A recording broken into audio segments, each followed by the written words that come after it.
शिमला की खाली घाटी, मौत का बुलावा, भाग 1। एक अनजानी मंजिल की तलाश। ऋषभ एक मशहूर ट्रैवल ब्लॉगर था। उसे ऐसी जगहों पर जाने का शौक था जिनके बारे में इंटरनेट पर कोई जानकारी न हो। इस बार उसने चुना था हिमाचल प्रदेश का एक छोटा सा इलाका जो शिमला से लगभग 80 किलोमीटर दूर घने जंगलों के बीच कहीं बसा था। ऋषभ के साथ उसकी पत्नी नेहा और उसका कैमरामैन समीर भी थे। उनकी एसयूवी पहाड़ियों के घुमावदार रास्तों पर रेंग रही थी। ऋषभ, मैप पर तो यहाँ कुछ नहीं दिख रहा, हम कहाँ जा रहे हैं? नेहा ने घबराते हुए पूछा। चारों ओर देवदार के ऊंचे पेड़ थे और सूरज की रोशनी उन तक नहीं पहुंच पा रही थी। यही तो असली मजा है नेहा। स्थानीय लोग इसे खाली घाटी कहते हैं यहाँ एक ऐसा गांव है जो नक्शे पर नहीं है, ऋषभ ने उत्साह से कहा। चाय की चुस्की और एक बूढ़े की चेतावनी। दोपहर के करीब उन्हें रास्ते के किनारे एक बहुत पुरानी और जर्जर चाय की दुकान दिखी। उन्होंने गाड़ी रोकी। दुकान चलाने वाला एक बहुत ही बूढ़ा आदमी था जिसकी त्वचा पर झुर्रियों का जाल था। काका, यहां से खाली घाटी का रास्ता कौन सा है? ऋषभ ने पूछा। बूढ़ा आदमी चाय छानते छानते रुक गया। उसने अपनी धुंधली आंखों से उन तीनों को देखा और भारी आवाज में बोला, बेटा, पहाड़ों में हर रास्ता मंजिल तक नहीं ले जाता। कुछ रास्ते मुड़ते नहीं, बस खत्म हो जाते हैं। वापस चले जाओ, अभी सूरज ढलने में वक्त है। समीर हंसा। काका, हम डरने वालों में से नहीं हैं, बस रास्ता बता दीजिए। बूढ़े ने कांपती उंगली से एक संकरे कच्चे रास्ते की ओर इशारा किया जो जंगलों की गहराई में जा रहा था। अगर उस पत्थर के खंभे को पार कर लिया जिसे यम का द्वार कहते हैं तो फिर वापस आने का रास्ता मत ढूंढना। कोहरे का माया जाल। वे उस कच्चे रास्ते पर बढ़ चले।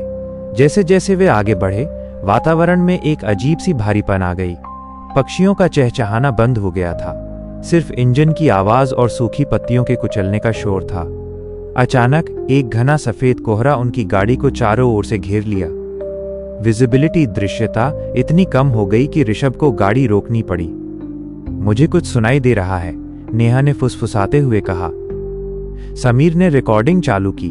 सन्नाटे के बीच एक आवाज आ रही थी, छन छन छन छन, जैसे कोई पाजेब पहनकर गाड़ी के चारों ओर नाच रहा हो। कौन है बाहर? ऋषभ चिल्लाया। तभी विंडशील्ड, गाड़ी का सामने का कांच पर एक गीले हाथ का निशान उभरा। वो हाथ बहुत लंबा था और उसकी उंगलियां इंसानी नहीं लग रही थीं। वह गांव जहां समय रुक गया था। कोहरा अचानक छटा और उनके सामने एक गांव दिखाई दिया। वो खूबसूरत था लेकिन डरावना भी। सारे घर लकड़ी के थे और 19वीं सदी के लग रहे थे।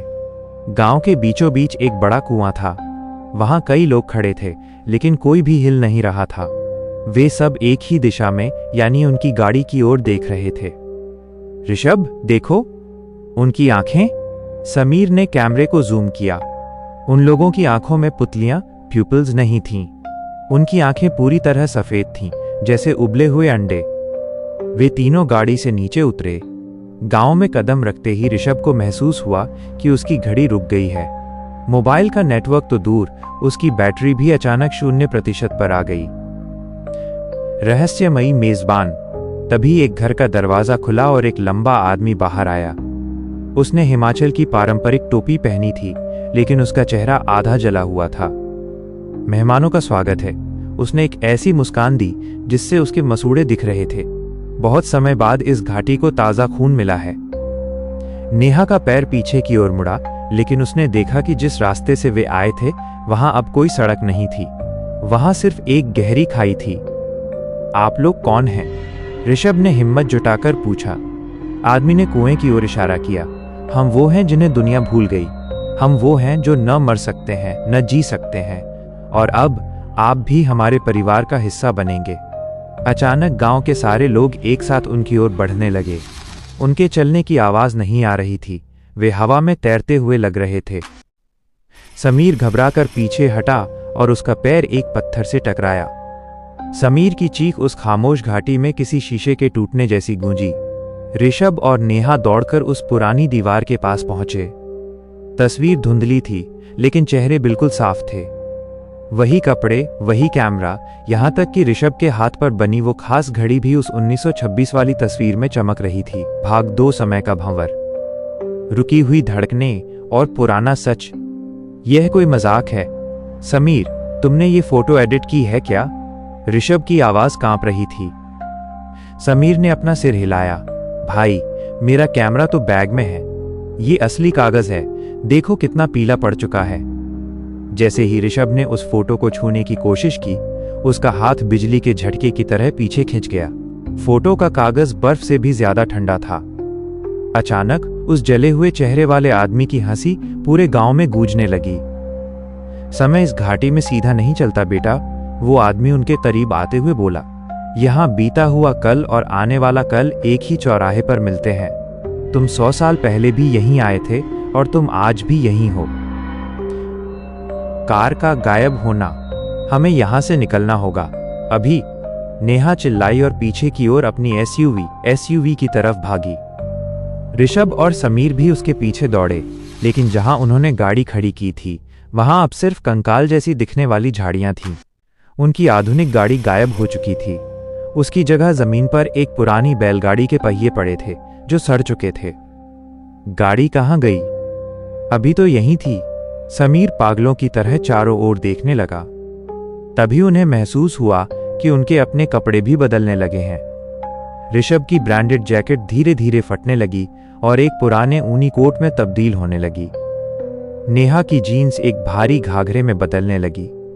वे आधुनिक युग से कटकर 1926 के दौर में समा रहे थे। कुएं का खौफनाक राज। रात का अंधेरा अचानक गहरा हो गया। गांव के लोग, जिनकी आंखें सफेद थीं, अब एक घेरा बनाकर कुएं के चारों ओर खड़े हो गए थे। वे एक अजीब भाषा में मंत्र पढ़ रहे थे, ऐसी आवाज जो गले से नहीं बल्कि हड्डियों के आपस में रगड़ने से निकल रही थी। इन्हें रोको ऋषभ, ये क्या कर रहे हैं? नेहा रोने लगी। जला हुआ आदमी कुएं की मुडेर पर चढ़ गया। उसने नीचे की ओर इशारा किया। कुएं के अंदर से कोई पानी की आवाज नहीं आ रही थी, बल्कि हजारों लोगों के फुसफुसाने का शोर था। इस कुएं का नाम शून्य है, उस आदमी ने कहा। हर 100 साल में इस घाटी को 3 रूहों की जरूरत होती है ताकि हम बाकी लोग यहां जीवित रह सकें। पिछली बार तुम तीनों ने अपनी जान देकर हमें बचाया था और इस बार भी तुम वही करोगे। हवेली में शरण। अपनी जान बचाने के लिए तीनों गांव के आखिरी छोर पर बनी एक विशाल लकड़ी की हवेली की तरफ भागे। हवेली का दरवाजा अपने आप खुल गया और उनके अंदर जाते ही जोर से बंद हो गया। अंदर का नजारा और भी डरावना था। दीवारों पर हजारों घड़ियां टंगी थीं और हर घड़ी की सुई अलग दिशा में भाग रही थी। यहां देखो, समीर ने दीवार पर टंगे एक आईने की ओर इशारा किया। जब वे आईने के सामने खड़े हुए तो उन्हें अपना अक्स रिफ्लेक्शन दिखाई नहीं दिया। आईने में सिर्फ 3 काली परछाइयां थीं, जिनके सीने के पास लाल रोशनी चमक रही थी। हम परछाई बन रहे हैं? नेहा ने कांपते हुए अपने हाथ को देखा। उसका हाथ धीरे धीरे पारदर्शी, ट्रांसपेरेंट हो रहा था। यम का द्वार का रहस्य। ऋषभ को हवेली की एक मेज पर एक पुरानी डायरी मिली। उसने उसे खोला। उसमें उन्हीं की लिखावट में कुछ लिखा था। तारीख 12 जनवरी 1926। हम यम का द्वार पार कर चुके हैं। अब हमें समझ आया है कि वो बूढ़ा चाय वाला कौन था। वो कोई इंसान नहीं बल्कि इस घाटी का दरबान था। जो एक बार अंदर आता है वो अपनी परछाई यहीं छोड़ जाता है। बाहर सिर्फ शरीर जाता है जो कुछ ही दिनों में मिट्टी बन जाता है। असली रूह यहीं कैद रहती है। डायरी के आखिरी पन्ने पर एक नक्शा बना था। नक्शे के नीचे लिखा था, अगर वापस जाना है तो कुएं के अंदर की परछाई को जलाना होगा। घेराव और पहली बलि। तभी हवेली की खिड़कियां टूटने लगीं। गांव के लोग अंदर घुसने लगे। वे अब इंसानों की तरह नहीं चल रहे थे, बल्कि मकड़ियों की तरह दीवारों पर रेंग रहे थे। हमें कुएं तक जाना होगा, ऋषभ चिल्लाया। समीर, अपनी कैमरा लाइट जलाओ। इन्हें रोशनी से नफरत है। समीर ने जैसे ही अपने फ्लैश को चालू किया, वे जीव चिल्लाते हुए पीछे हटे। लेकिन तभी एक ठंडे हाथ ने समीर का पैर पकड़ लिया और उसे फर्श पर खींचने लगा। ऋषभ, मुझे बचाओ। समीर की चीख हवेली में गूंजी। एक अंधेरा साया समीर को खींचकर तहखाने की ओर ले गया। ऋषभ और नेहा उसे बचाने के लिए नीचे भागे, लेकिन वहां जो उन्होंने देखा उसने उनकी रूह कंपा दी। तहखाने में हजारों मिट्टी के पुतले रखे थे। हर पुतले पर गांव के किसी न किसी सदस्य का नाम था और बीचों बीच 3 नए पुतले बन रहे थे, जिन पर लिखा था ऋषभ, नेहा और समीर। समीर का पुतला लगभग पूरा हो चुका था। जैसे जैसे पुतले पर मिट्टी चढ़ रही थी, समीर का असली शरीर पत्थर जैसा सख्त होता जा रहा था। समीर, नेहा चिल्लाई, लेकिन समीर अब हिल नहीं पा रहा था। उसकी आंखें भी सफेद होने लगी थीं। देर हो गई। वो जला हुआ आदमी तहखाने की सीढ़ियों पर खड़ा था। एक बलि मिल चुकी है, अब 2 और बाकी हैं। ऋषभ ने देखा कि समीर की रूह उसके शरीर से निकलकर कुएं की ओर हवा में तैरती हुई जा रही थी। नहीं, मैं ऐसा नहीं होने दूंगा। ऋषभ ने अपनी जेब से लाइटर निकाला। उसे समझ आ गया था कि उसे क्या जलाना है। समीर का शरीर अब लगभग पूरी तरह पत्थर बन चुका था। उसकी आंखों में चमक खत्म हो रही थी। ऋषभ जानता था कि अगर उसने अभी कुछ नहीं किया तो उसका दोस्त हमेशा के लिए खाली घाटी का एक मिट्टी का पुतला बनकर रह जाएगा। भाग 3, अंतिम प्रहार। पुतलों का दहन। ऋषभ ने बिना सोचे समझे अपने लाइटर की लौ तेज की और उन मिट्टी के पुतलों की ओर बढ़ा। ऋषभ, संभल कर, नेहा चिल्लाई। जैसे ही लाइटर की आग समीर के पुतले के पैरों को छुई, पूरे तहखाने में एक ऐसी चीख गूंजी जो इंसानी नहीं थी। वो जला हुआ आदमी सीढ़ियों पर तड़पने लगा। जैसे जैसे पुतला जल रहा था, गांव के बाहर खड़े उन सफेद आंखों वाले लोगों के शरीरों से धुआं निकलने लगा। तुम इसे रोक नहीं सकते। जला हुआ आदमी दहाड़ा। उसका चेहरा अब पिघलकर काले तारकोल जैसा हो रहा था। अगर तुमने इन पुतलों को जलाया तो इस घाटी का अस्तित्व खत्म हो जाएगा और तुम भी इसके साथ मिट जाओगे। मिट जाना बेहतर है, पर तुम्हारी कैद में रहना नहीं। ऋषभ ने चिल्लाकर समीर और नेहा के पुतलों पर भी आग लगा दी। अचानक समीर के पत्थर जैसे शरीर में हलचल हुई। उसकी खाल वापस सामान्य होने लगी। ऋषभ, भागो, समीर ने हांफते हुए कहा। शून्य के मुहाने पर वे तीनों तहखाने से बाहर भागे। बाहर का नजारा किसी नरक जैसा था। पूरे गांव में आग लगी हुई थी, लेकिन वो आग लाल नहीं बल्कि नीली थी। गांव के लोग अब इंसानी शक्ल खो चुके थे। वे काले साए बन गए थे जो हवा में चीख रहे थे। कुआं, हमें कुएं के पास जाना होगा, ऋषभ ने डायरी की बात याद करते हुए कहा।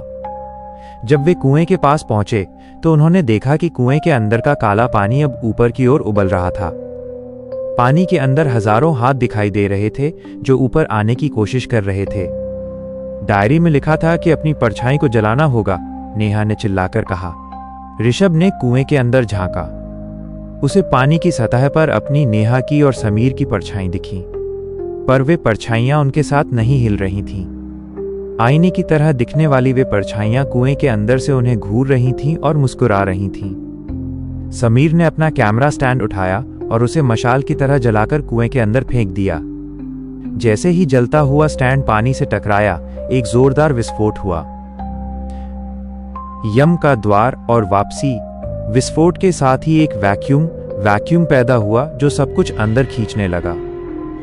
भागो, उस पत्थर के खंभे की तरफ, ऋषभ ने इशारा किया। वे पागलों की तरह उस घने कोहरे की ओर दौड़े जहां यम का द्वार था।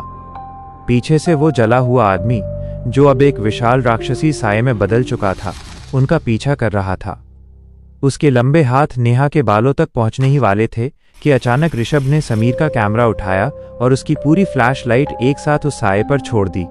एक तेज रोशनी हुई और वो साया राख में बदल गया। वे तीनों उस पत्थर के खंभे को पार कर गए और अंधेरे में गिर पड़े। उन्हें ऐसा महसूस हुआ जैसे वे हजारों फीट नीचे गिर रहे हों। 2026, एक डरावनी सच्चाई। ऋषभ की आंखें खुलीं। उसे चिड़ियों के चहचहाने की आवाज सुनाई दी। धूप उसके चेहरे पर पड़ रही थी। नेहा, समीर, उसने धीरे से पुकारा। वे दोनों भी जमीन पर पड़े थे। उनके कपड़े फटे हुए थे, लेकिन वे वही आधुनिक कपड़े थे जिन्हें पहनकर वे दिल्ली से निकले थे। उनकी एसयूवी उनके ठीक बगल में खड़ी थी, जैसे वो कहीं गई ही ना हो। हम वापस आ गए? समीर ने कांपते हुए अपने हाथ देखे। वे अब मिट्टी के नहीं थे। ऋषभ ने तुरंत अपनी घड़ी देखी। तारीख वही थी, 30 जनवरी 2026। समय वही था जब वे उस चाय वाले की दुकान पर रुके थे। चलो यहां से अभी के अभी। ऋषभ ने गाड़ी स्टार्ट की और तेजी से वापस शिमला की ओर मुड़ गए। चाय की दुकान का रहस्य। रास्ते में उन्हें फिर से वही पुरानी चाय की दुकान दिखी। ऋषभ ने गाड़ी नहीं रोकी, लेकिन जैसे ही वे दुकान के पास से गुजरे, उनकी नजर उस बूढ़े आदमी पर पड़ी। वो बूढ़ा आदमी अपनी दुकान के बाहर खड़ा था और उनके जाने वाले रास्ते की ओर हाथ हिला रहा था। उसके हाथ में ऋषभ का वही कैमरा स्टैंड था जिसे समीर ने कुएं में फेंका था। और सबसे डरावनी बात, उस बूढ़े के बगल में 3 नए पुतले रखे थे। वे पुतले हूबहू ऋषभ, नेहा और समीर जैसे दिख रहे थे। अंत या नई शुरुआत। वे तीनों सुरक्षित अपने घर पहुंच गए, लेकिन वह खौफ कभी खत्म नहीं हुआ। महीनों बाद समीर ने उस दिन की आखिरी रिकॉर्डिंग चेक की। कैमरा उस वक्त भी चालू था जब वे कुएं के पास थे। वीडियो साफ नहीं था, सिर्फ शोर था। लेकिन वीडियो के आखिरी 5 सेकंड में एक साफ आवाज सुनाई दी। वो आवाज ऋषभ की मां की नहीं थी, न ही नेहा की। वो आवाज ऋषभ की खुद की थी, लेकिन वो बहुत पुरानी लग रही थी। रिकॉर्डिंग में ऋषभ की आवाज कह रही थी, हम वापस आ गए हैं, पर शायद सिर्फ शरीर वापस आया है। हमारी रूहें आज भी उस कुएं के अंदर अपनी बारी का इंतजार कर रही हैं। ऋषभ ने आईने में देखा। उसे लगा कि उसकी आंखों के पीछे सफेद पुतलियां चमक रही हैं। उसने मुस्कुराने की कोशिश की, लेकिन उसका चेहरा एक पल के लिए उसी जले हुए आदमी जैसा हो गया। घाटी ने उन्हें छोड़ तो दिया था, लेकिन उन्हें कभी आजाद नहीं किया। कहानी का अंत।